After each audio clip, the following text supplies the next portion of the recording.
Good morning అండి. నిజంగా good morning ఎందుకు చెప్తున్నానంటే వెలుగు వచ్చే సమయమే మార్నింగ్ అండి. అలాంటి వెలుగు వచ్చే సమయాన్ని మీరు ఇవ్వడం అనేది నిజంగా చెప్పాలంటే మీరు గురుకులానికి ఆద్యుడో లేక వైద్యుడో లేక జీవిత విలువ చెప్పే అసాధ్యుడో నాకు తెలియట్లేదు.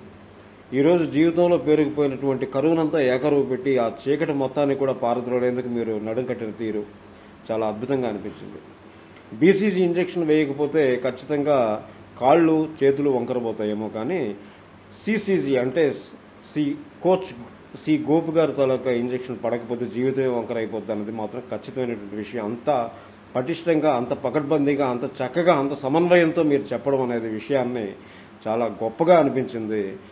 ప్రతి ఒక్కరిలో కూడా నా జీవితాన్ని నేను ఏం కాకుండా ఎదుర్కోగలనటువంటి ఒక భరోసాని ఇచ్చేటట్టుగా మనలో ఉన్నటువంటి స్థైర్యాన్ని ధైర్యాన్ని కూడా పూర్తి స్థాయిలో నింపడం అనేది గొప్పగా అనిపించింది.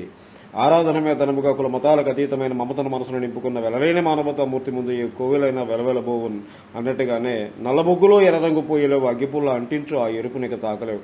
ఒక స్టూడెంట్ ఎంత బొగ్గులో ఉన్నా కూడా ఆ ఎర్ర రంగు ఏ రకంగా తనలో ప్రేరేపింపజేయాలన్నటువంటి ఆ ప్రేరణ రణ సూత్రాన్ని ప్రేరేపించగలిగేవాడే నిజమైనటువంటి టీచర్ అవుతాడు. అలాంటి ఒక టీచర్ క్వాలిటీ ఉన్నటువంటి ఒక డాక్టర్గా మీరు నిజంగా శ్లాఘనీయులు. చాలా గొప్ప కార్యక్రమాన్ని చేపట్టి ఉర్రూతులు ఊగించారు.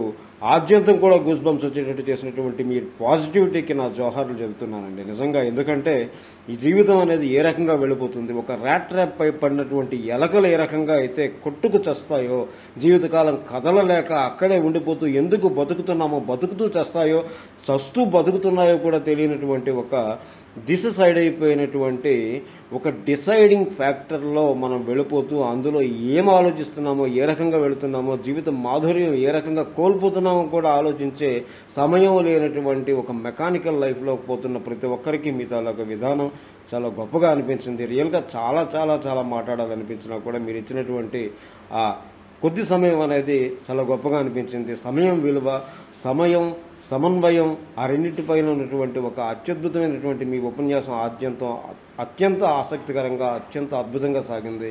నిజంగా భగవంతుడు ఒక రెస్పిరేషన్ ఇచ్చి వదిలేస్తాడు భూమి మీద, కానీ ఇన్స్పిరేషన్ ఇచ్చేవాళ్ళు భగవంతుని కన్నా ఎక్కువ అనిపించేటట్టుగా మీ తాలూకా స్పీక్ అంటేనే పీక్ లెవెల్లో వెళ్ళిందండి. చాలా అత్యద్భుతంగా, రోమాంచితంగా సాగింది. చాలా అత్యద్భుతంగా, చాలా బ్లెస్డ్గా ఫీల్ అవుతున్నాను. Really felt amazed. మీరు ఇచ్చిన సమయాన్ని కొద్దిగా దాటినందుకు క్షమించగలరు. Thank you so much sir.